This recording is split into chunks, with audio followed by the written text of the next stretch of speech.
Okay, guys, we're going to go ahead and get started. Thank you so much for joining us today. My name is Leslie Jingleski. I am the Community Engagement Coordinator for Avalon. And this is what month are we in? And this is our August town hall. And we always have such great guest speakers. And today is one of my favorites. So I'm excited to have her. Real quick housekeeping things. If everybody could keep yourself on mute unless you have a question, that would be fantastic. That would help kind of keep the flow of things. Another thing is at the end of our presentation with Katrina, we are going to do a quick poll. Most of you guys here are part of grant programs, so you understand how important those polls are. So if you could hang out and tell us how we're doing, we also take that into account when we do these presentations. But I'm going to go ahead and get started because Katrina is amazing and you don't want to hear me, you want to hear her. This is Katrina Foster. She is a legal advocate case manager for Avalon Center. She is a certified victim advocate and a national domestic violence specialist. So I said before we got on here, how did we get you? I'm so excited.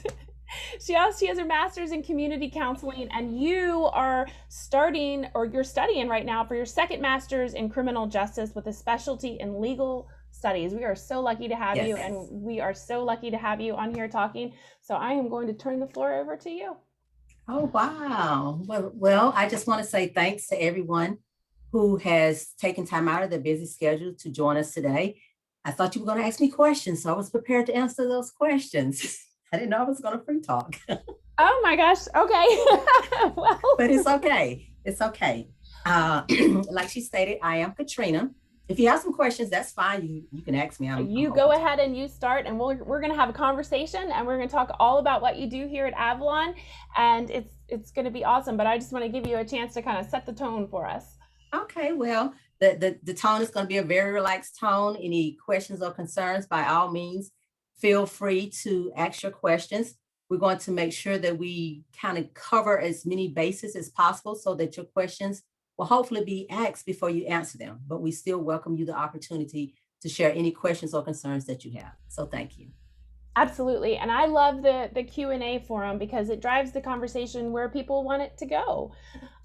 So tell me, how long have you been with Avalon Center? I've been with Avalon for about 4 years and I have enjoyed every moment of it.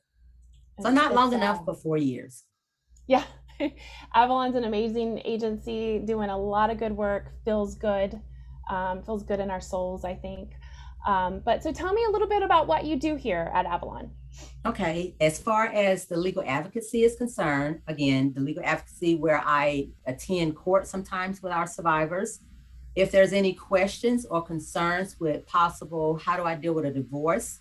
I will let the client know that, or our survivors know that, how they would deal with a divorce, what's down that particular avenue. If it comes to questions about custody, where can I file for custody, how long the process may take, which is going to vary because even within our counties, there's going to be different time frames between Williamsburg, York County, Hampton, Newport News, as far as going in for an appointment or being able to just walk in to get an appointment for a custody appointment. Whether or not that person needs services as far as helping to obtain a protective order. What is a protective order? What type of protective orders we have, which we have 3 different types of protective order, which are our emergency protective orders, which is good for about 3 days. And they can get this particular protective order even if the courthouse is not open by way of their law enforcement or through the magistrate. The next step would be a preliminary protective order.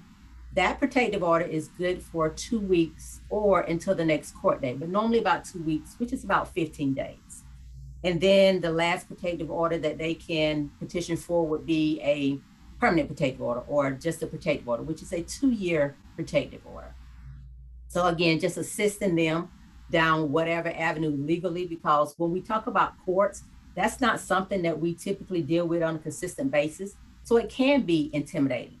So for us here at Avalon, the main thing is to make sure we're approaching that situation with that person where they're at, being trauma informed about the situation, and also being caring and concerned about the situation before we just jump off or force them into any particular decision.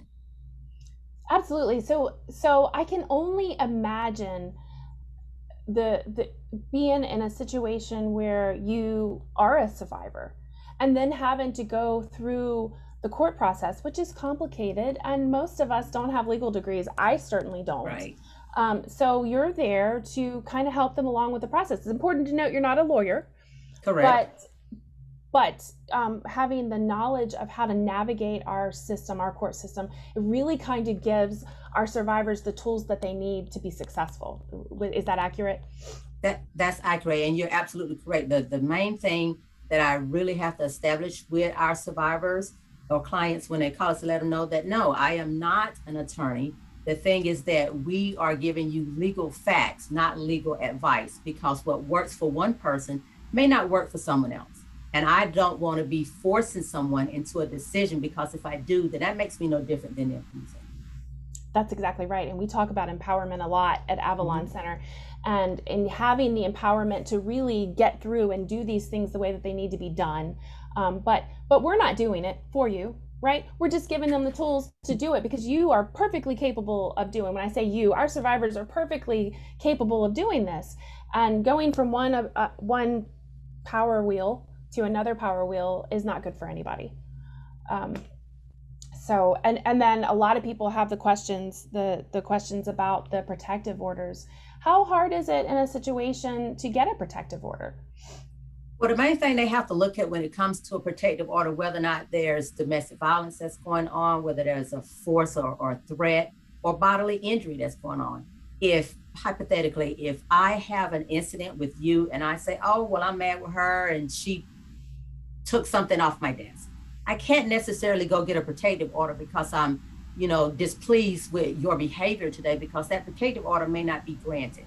But when we look at the codes according to Virginia, whether or not there was domestic violence, whether or not there was a threat, whether or not there was any apprehension, whether or not there was bodily harm, or there's a potential that may lead to bodily harm, that's when there may be an opportunity to receive one of those protective orders. And if a person can't wait, or if there's, excuse me, intimate danger that is actually happening right now, that's where that 3-day protective order or that emergency protective order may come into play that a person may want to get. And it could be after the 3-day protective order, the abuser may decide to settle their behavior, or they may realize that this has a potential to become serious and they may straighten their act up. And then again, we have some who, cut the clown with the best of them and they continue right on. So they end up having to go back for a preliminary protective order, which would be your 15-day protective order. And so the localities that you work with, and we have a wonderful a copy of you, if you will, over in the Middle Peninsula, Darlene. So talk to me about the localities that we serve here at Avalon. Oh wow, this is going to be a lot, so you may have to help me out. I know. So technically, if we're located here in Williamsburg, so we do deal with clients here in Williamsburg. There's York County, there's King and King, Prince George.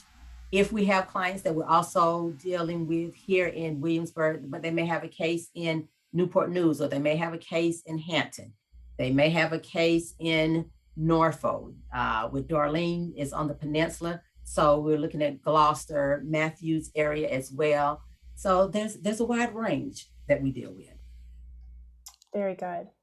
Um, and so when you're getting over to the middle, we do have a very large territory, and I was kind of reading, we were getting some great comments in the chat.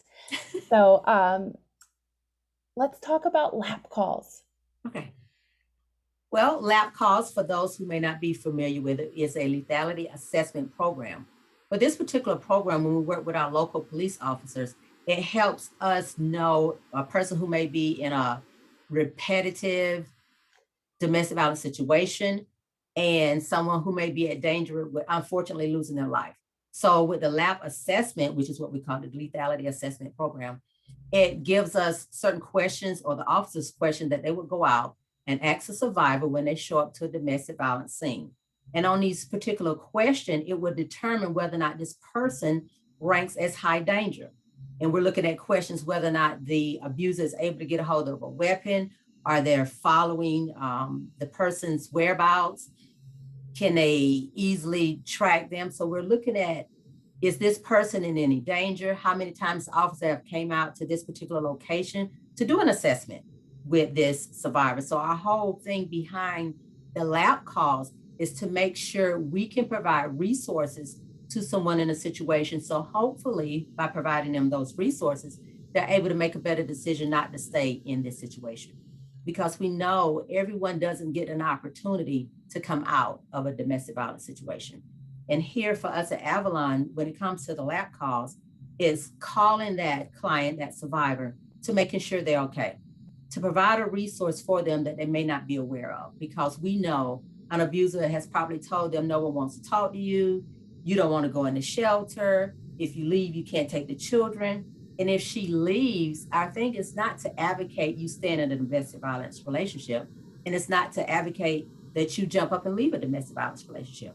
The whole point is to make sure that whatever plan we're going to execute at that moment, it is done safely. So we're making sure that we execute a safety plan in place. So if she has to leave in the morning, if she has to leave at night, or maybe 6 months from now, she knows how she's going to get to the next point, and she's going to do it in a safe manner. So behind the lab calls is making sure that a person can leave a situation safely, and that we provided the resources for them outside of possible lies that they've been told. Right. And so oh, I'm sorry, go ahead. Sounded like somebody else. It was, so it sounds like, you know, we're going back to the empowerment piece. And where my friend Juanita Graham says all the time, we're going to meet you where you are. I also think it's important to talk about how, you know, our services are 100% free of charge, right? So that's tough, because when you couple that with the safety planning, and we get this question a lot, why doesn't she just leave? And I know all of us just, it breaks our heart when we hear that question, because as Juanita says, the better question is, why is the abuser abusing? But we give them the best tools that they need. So we're going to make sure that you have simple steps. Where's your driver's license? Where's your social security card? Where are your bank statements? All of those things go into safety planning. Am I accurate in saying that? You're correct, because when we look at that too, as well as your driver's license, social security card, any type of birth documents that you may have for your children, because most people don't think about it. If I'm in a situation and I am a stay-at-home mom, and I'm home all the time with my children, so I really don't go anywhere, so to speak, like someone who works outside the home. So it's not like you don't go anywhere, but you're not working outside the home. So for that particular mom, I may not have to worry about that. So if I have to jump up and leave in the middle of the night, I may forget those documents, or he may have those documents somewhere where I can't reach them or don't know where they're at. So you definitely want to be mindful. And all of this will come into safety planning, because if I'm looking at having to have my important documents, having to have my bank account statements or my card so that I can still withdraw funds, I want to make sure that it's easier for me now to make a checklist and go through a safety plan, opposed to if I just jump up and leave and I leave everything behind and I can't go back and get it, or I'm not allowed at that moment to go back and get it. Right. Exactly. And so I feel like we have another question on here, and this is a great question. Do you have any male clients that you help? Yes, our services are not limited to females. It's just that when we talk about domestic violence, we know that 9 out of 10 is always going to be a female who is in that domestic violence position as being a victim and becoming a survivor. Males we have helped, because we know not all males are going to report when there's a domestic violence situation going on, whether it's domestic violence or sexual assault, because of perhaps intimidation or fear or even being picked at. But yes, we do service men as well. Yeah, it is important to always note that, because I think in general it's tough, but I do want our males to know out there we absolutely offer services. And so we had another question. It says, what access does Avalon have to traditional houses and homes that we can, you know, get people back on their feet? And that's a loaded question, because we do have that. We have access to lots of options. We do, and I'm going to kind of keep it simple and let them know that we do have shelter. So if someone is seeking shelter for whatever reason, they find themselves in a situation that's unbearable or they have to flee, then they can call Avalon to seek shelter and we will get them assessed for that. But I also want to go back just real quick to the prior question, because outside of males being abused, we also have our disabled who are being abused. We have people in the military that we deal with, as well as our LGBT community that we deal with, as well as our elders as well. So there's a lot that we encompass and we help as well. So back to the component of someone seeking housing or seeking shelter, yes, we do provide that at Avalon if someone is in that situation. Yes. Yeah, so yeah, we absolutely have the shelter, and speaking of that, we have options now in the Middle Peninsula, which we are super excited about. They are houses in undisclosed locations for obvious reasons, and we're getting ready to open our new outreach center in Gloucester. That's coming slower than I wanted, but it's definitely coming. And so, and I think it's important to note that Avalon has lots of services, and you are a pivotal role in that, because a lot of people hear Avalon and they think domestic violence shelter. That's the first thing that comes to their mind. And that, while that is a huge part of what Avalon offers, we have so much more. So if I am in a situation and I am a survivor of domestic violence and I need to get a hold of somebody and have questions, and I just need I need the tools to put in my toolbox. How do I get a hold of somebody like you? How does that work? Well, you can call me direct. I can give you my number, which is 757-378-5825. That's 757-378-5825. And although I'm not in the office, if you call me, I have it forwarded to myself, so I'm still going to answer that call. And next to the plethora of services that we offer on the case management side for someone who's seeking service or just a resource, there's everything from helping someone with school, with resumes, looking for a place to stay, just life skills in general. So yes, there's a lot of services that we offer at Avalon that we can help others with. Yeah, it is. I love being part of this organization. I love being part of something that I feel good about. I feel like Avalon is definitely making a difference in the community.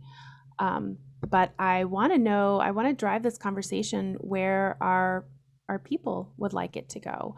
So I would love for anybody here to either put in the chat. If you don't want to put it in the chat, we can just unmute yourself and go ahead and speak. But I do have one question in the chat first. It says, do you only work with victims, or do you have programs to teach women what to look for or how to recognize red flags? Well, I can say both, because some of there's times when we have our April is sexual assault month, and then October is domestic violence month. So we do have presentations during those times where we go out and we introduce those red flags to the community, as well as working with survivors that come here, because we have an outreach, and then we have our peninsula, which is our Gloucester, and our shelter. So between our three avenues, we also have programs where we're looking at red flags, teaching red flags, and just letting others be aware. Because sometimes when you bring up a red flag, like, oh, well, he moved me here because it would be a better start.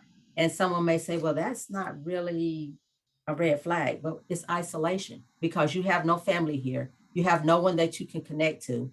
Or he want me to stay home with the children and keep the children because I just love being home and I want to be here until my children start school.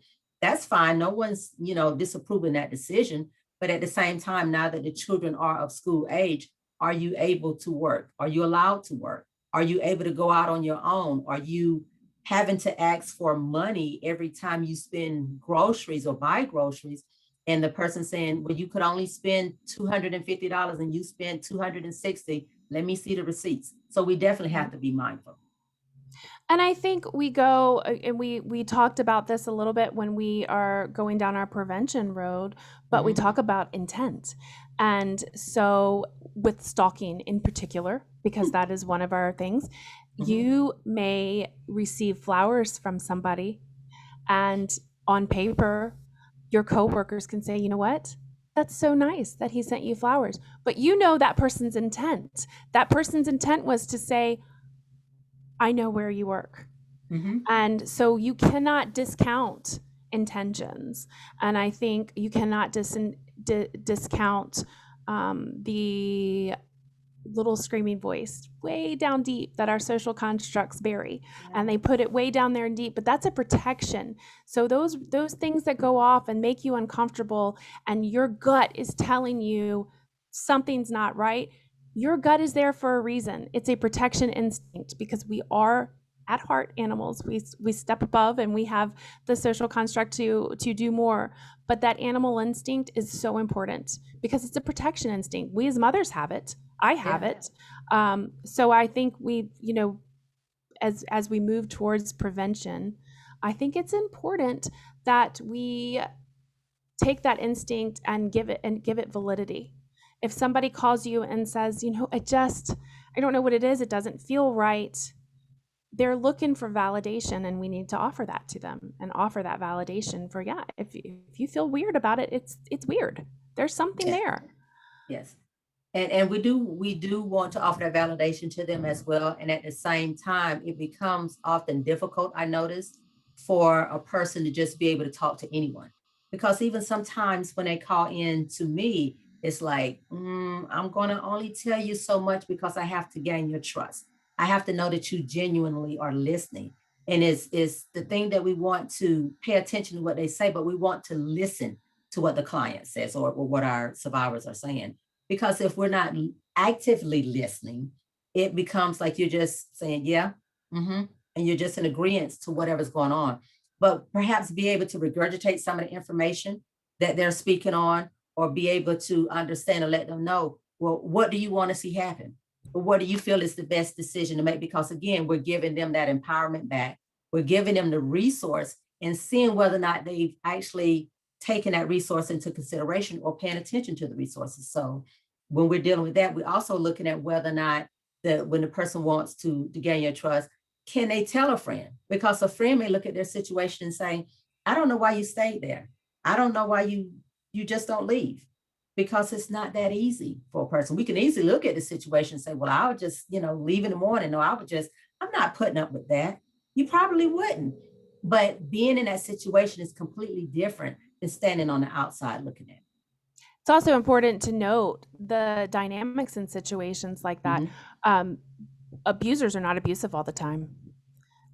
They are not abusive all the time. And many times, if we want to get into the details of the power and control wheel, a lot of people will come into our services and say, well, it just started recently. But if you look at that power control wheel, you'll see the subtle changes from years before that. So it's, and there is the love factor. Let's not remove that. Just because that trust has been violated does not remove the love. And I just did a podcast with someone, and we talked about that in depth. We talked about the fact that just because the trust has been violated doesn't change the history. And so it's easy, like you said, for somebody to look in the outside in and say, well, I don't know why they put up with that. It's not that easy. It's a lot more complicated. Yeah, because there's a lot when, you talk about the power and control wheel, when you're looking at a person's perhaps a economic status or barrier, or whether or not there's a culture barrier going on. Is it physical? Is it sexual? Is it something because maybe there's the male trying to portray his masculinity? What's going on in the situation? And if it's never happened before, as I heard people say, this is the first time, or he's never done this, well, there's a possibility that it could continue to escalate. So again, we want to teach you those flags and let you know what to look for. But at the same time, while we're talking about this, look at it in a safety manner. Well, what can you do, because this happened? Well, what can you do next because this happened? Right. And that's why we're here. We have another question that says, have you experienced personally any retaliation from clients, spouses, or significant others when you're working with our survivors? And how do you handle that? Well, that's a good question, because I don't know if I told my supervisor this one or not. Oh, she's on here. But there was an instance where a survivor and I were at court, and along with the victim witness, and there was an incident that kind of happened in the stairwell, and we had to go back into court and inform the courts what happened. We went out to the parking lot because the whole thing is to get the survivor away from the scene as quickly as possible. No, Terry, don't dig in your trunk, don't send text messages, just leave. And as the victim witness and I were in the parking lot with the survivor, because it just took her a minute to get herself together and get in the car. I don't know why, but then the guy left. Our parking lot is huge. So we were parked completely on the other side. There was no reason for him to come over there whatsoever, but he took it upon himself to drive all the way around the parking lot. And as the victim witness was standing there, I saw him coming. So I told her, I said, you might want to move because we don't know what his intentions are. And he kind of slowed down to where we were, did this mean mug as if he was taking snapshots of us. And it's just one of those things that kind of make you think that, where's my safety? What boundary am I in? And how fast can I get to safety because of the situation? So you definitely have to be mindful of your surroundings, of people, their intent, because you may need a protective order, you may want one in place, but you know that person better than anyone. So perhaps getting that protective order may make them even more agitated. But if they violate that protective order, they also run the risk of getting in trouble, going to jail, or in violation of having another 2-year protective order served on them too. So Juanita says you did tell her about it, so you're good. We're so busy here. And sometimes, that's what you do. You roll your sleeves up and you handle things. And, exactly. And then, we also, as we're working towards that, you gotta talk about intimidation. And it sounds like that situation was absolutely an intimidation tactic. And that is on your mental health and on the survivor's mental health. I think that is one of the things that we try to work with. And I know our counselors do, is just to those mental health issues and intimidation factors can be almost, the physical aspect is one thing, but the mental toll that it takes is very sad. And that's why we work with prevention. Right. Because in a perfect world, you and I will get the word out and start that. And Avalon's mission is to end the cycle, right? So how do we do that? And we've been talking a lot in the strategic plan and planning about prevention, because we respond. Yes, we will always respond. We will always be here. We've done it for over 40 years and we will continue to respond. But I think the conversation where we're headed with this is, when you are putting out fires, let's look at the source. Let's try to see where it all starts. And prevention is, I think, going to be key in the future of everything.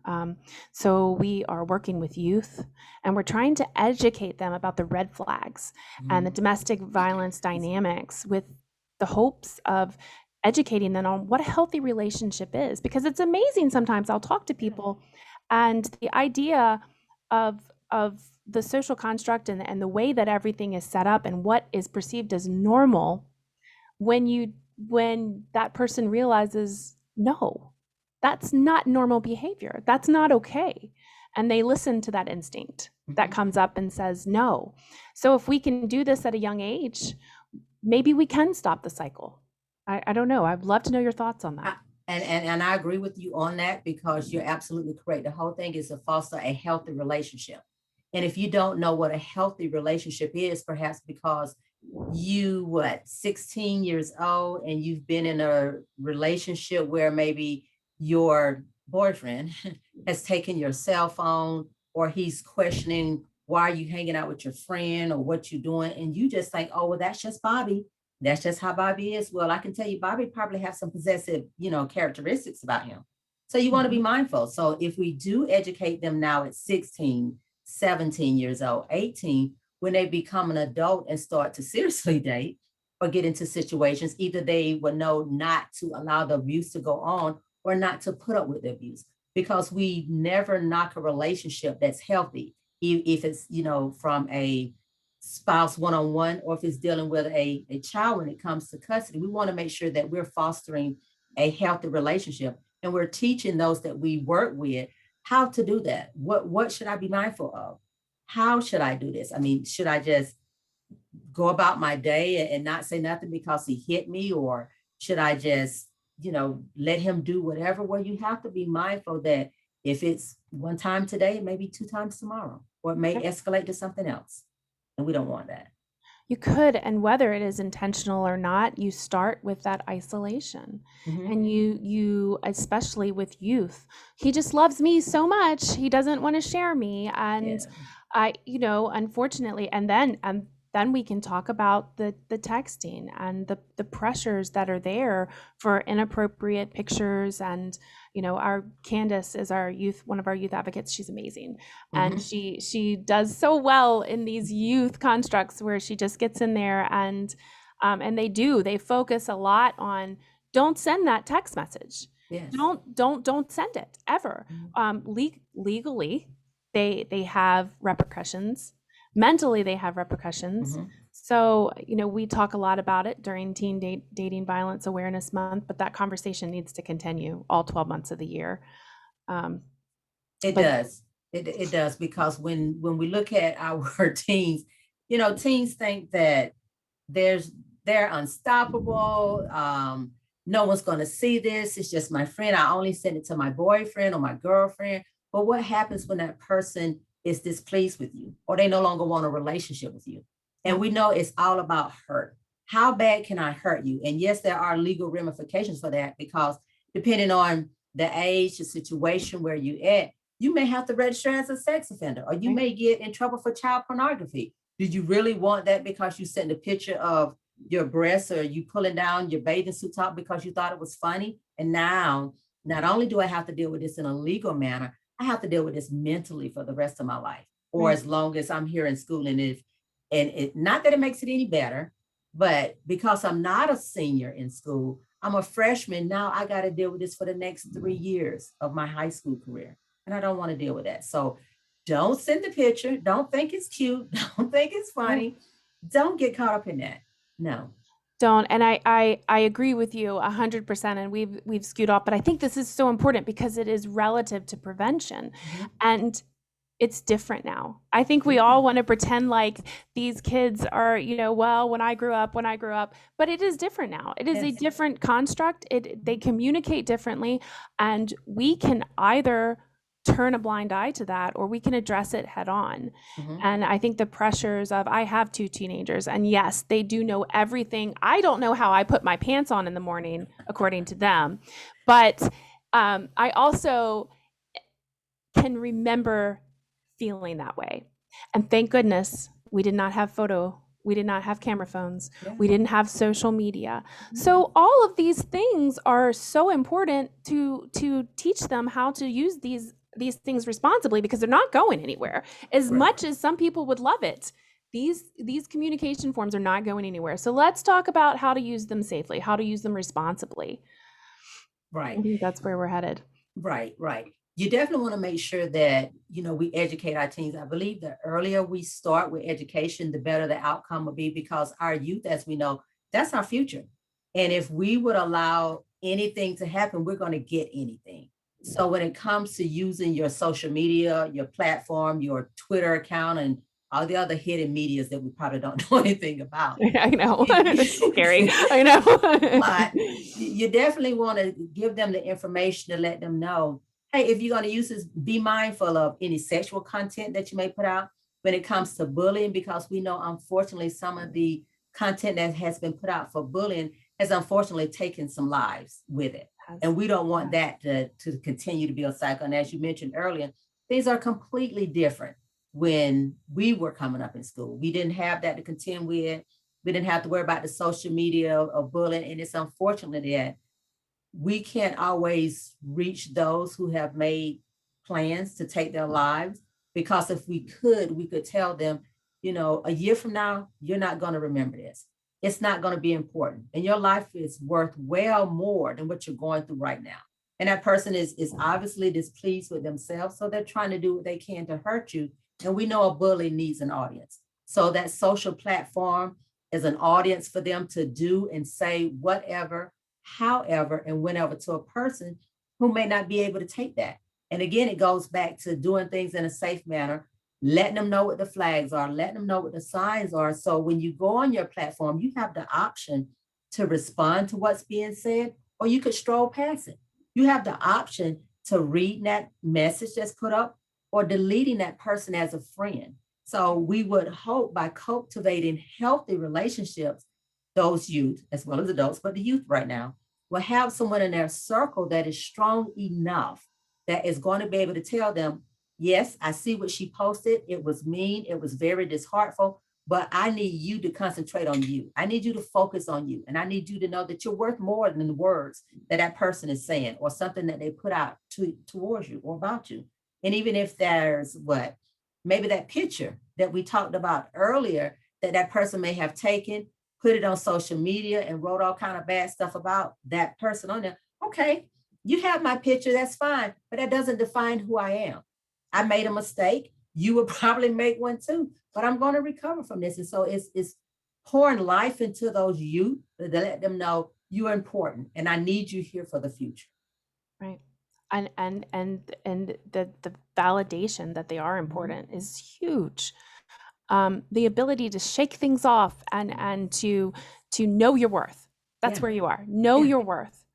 We did have another question in here about the education. She says, you mentioned education, particularly for the youth. Does Avalon do presentations in local high school and or webinars?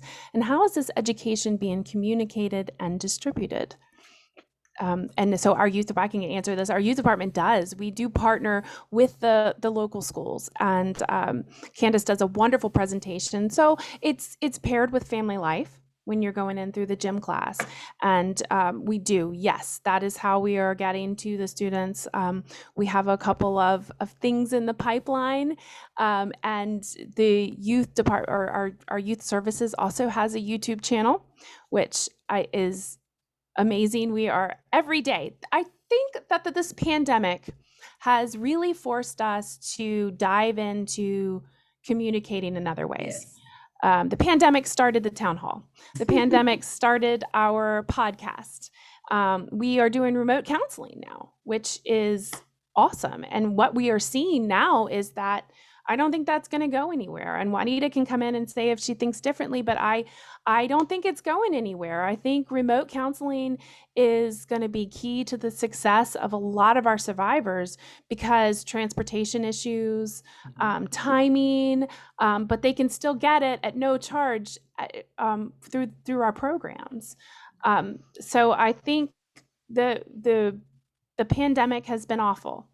And I think domestic violence we're unfortunately seeing about an increase of 50% in our calls, which is just heartbreaking.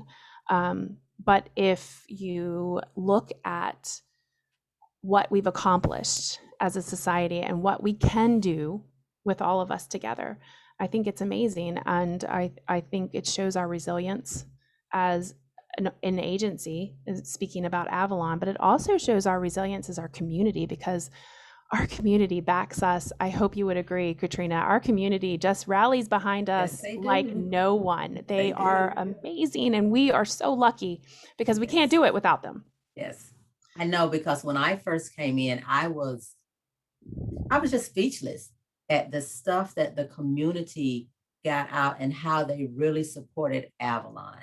And it's one of those things as if I can't even describe in words because it was just, I would just use the Christmas advocacy that was going on. And it was so amazing because to be able to get a list from your client of items that they need. And some of those clients had 2 and 3 children, and the community would come in and fill those requests as if it was like, oh, I'm just going to go to the store and pick up a few items. I'll be back. And it was so much love that were given to the survivors. It was just phenomenal. So the community, when they set out to do something, when they set out to help, support, donate, give time, give money, give items, they really put their whole heart into it. So thanks to the community. because they really do Absolutely. it. And our community partners, we have so many allied professionals that really team up with us. And I know you do as a legal advocate. You've got so many contacts and so many people. So it's not only the financial support that we get, but it is the volunteers. Yes. At last check, we had 350 volunteers, active That's a lot. volunteers. That's a lot. I know. Um, That's a lot. and yes, my two know-it-all teenagers are volunteer constantly. But I feel like that is a statement to the future that our community has, and that Yes. this prevention campaign that we're getting ready to launch is really going to be amazing, and you are pivotal in that. And with your lap calls, and I know you are so busy every time I'm floating around from office to office, and you're always there. I always know Katrina's going to be there. We're hardworking with the door shut, and I can hear you in the background. So I appreciate you, and you have anything closing that you would like to talk about? Well, I just thank you for the opportunity that you've given me to speak about legal advocacy. And I just want to make sure that I emphasize that our whole thing is to meet our survivors where they're at, doing that with a trauma-informed approach so that they know we understand. Because for me, being on the same end as them with sexual and domestic violence in my past, we're here for various reasons as advocate, be it that be your past, because you have that degree in criminal justice, or because you just want to help. And I can say right now, I stand on all three. So my thing is as long as I'm here with Avalon, is to make sure that I'm offering the best services possible, because at any given time, I could easily be the one on the other end of the call and someone is trying to help me. And I want them to be actively listening to my point and making sure that they're not just giving me all kind of legal advice, but just giving me the legal facts so that I can make that informed decision. So anything I can do to help, I'm always available. Facts is that, and that's what we do. We offer them facts, because none of us have any idea. The only expert in a survivor's life is that survivor, right? We aren't experts, but we do have access to resources that they may not know about. And I know you do such a great job at getting those resources to them. Oh, thank you. Thank you for having it. The pleasure's all over here talking to you. I always love talking to you, and now we get to do it with a little bit of an audience. So, but what I'm going to do, guys, thank you so much for joining us today. I know in the middle of the day, you guys coming on here is, I appreciate the support. This is another way that the community supports us. So I would like to launch this poll. If you guys could answer, I would be eternally grateful. I know Katrina would, and I know Juanita would be eternally grateful if you could fill this out. But here at Avalon, we've got lots of things in the pipeline coming up soon. While we're launching this, we have got our Volksmarch that is going to be in October, and stay tuned. New podcast launching this afternoon. Actually, I'm very excited. I had the opportunity, Katrina, to talk to Master Arlene Lemus, and she was 1988 gold medal winner at the Olympics. Oh, wow. And she talks about predatory coaching and the things in the headlines right now, and what her efforts are going to be in the future on prevention. So everything kind of is gearing towards prevention, and it's in a perfect world, maybe we can drink coffee because there won't be anything for us to do. Wouldn't that be awesome?